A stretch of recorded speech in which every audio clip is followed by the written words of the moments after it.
I'm John Rampton with Search Engine Journal, here with Mike Stewart from SMB SEO LLC, correct? Yes. All right, and today we're going to be talking about how people maliciously take down your local listings, correct? Yes. And so what's going on with that? I've seen people do this. How does that even happen?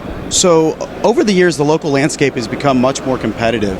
And what's happening, what I'm seeing in the space is that there are ways to spend as little as $5 and have malware put on a WordPress website that's injected in the site. And of course, you can clean it up fairly quickly using something like Is this like a Fiverr thing, or? It's out there. That's pathetic. You'd have to dig into some of the Black Hat forums and things like that to find access to this. But there's an underground, just like with Silk Road, there's an underground network of sites that exist where people are being paid pennies on the dollar in Russia and other countries to attack local websites. Not only attack local websites, but we're even seeing an occurrence where you're seeing pay-per-click ads get calls that are going straight to, without a voice on the other end, to take ads down strategically during certain times of the day with folks in bid parting, day parting. So we're also seeing a situation where a lot of WordPress sites are getting a lot of content under form spam. And what's the purpose of form spam? Well, obviously we're putting a lot of stuff on your website, we're dragging down your server, but we're also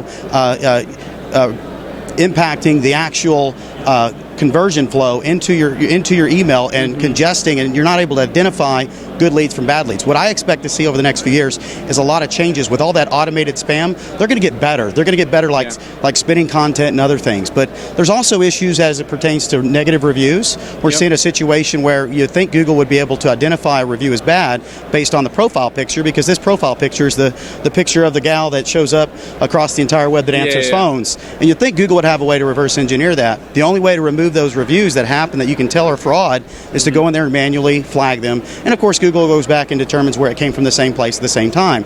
But these kind of things, they do impact the user experience because they feel like that business has 5 stars, is a great company. So me as a business, what can I do to preemptively strike this so it doesn't happen? So I recommend that you do all the right things as far as it pertains to making sure that your business is a good business.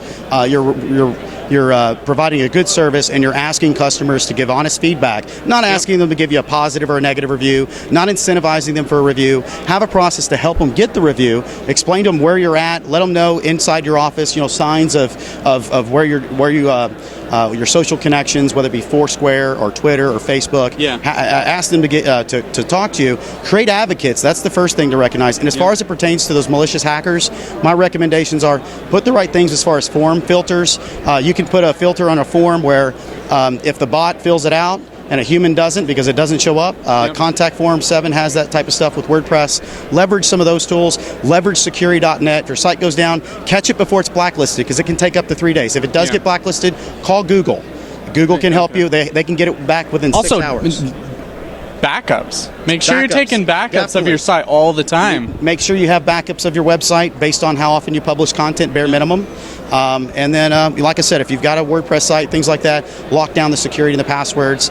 And when it comes to things like form spam and whatnot, you can actually create an email system that when the forms come in, it doesn't congest and actually go into your iPhone or any device that you're using to check what actual conversions, what actual new customer opportunities you have. Okay. Well, thank you very much for your time. I know Matt Cutts talked about yesterday. He talked about over the next 6 months, Google really will be attacking hackers and going after hackers. So I'm sure this is something big that they're going after. That'll be a relief to webmasters everywhere. Yeah, no kidding. Well, thank you very much for having. Again, John Rampton here talking about hacked sites and what you can do. Thanks.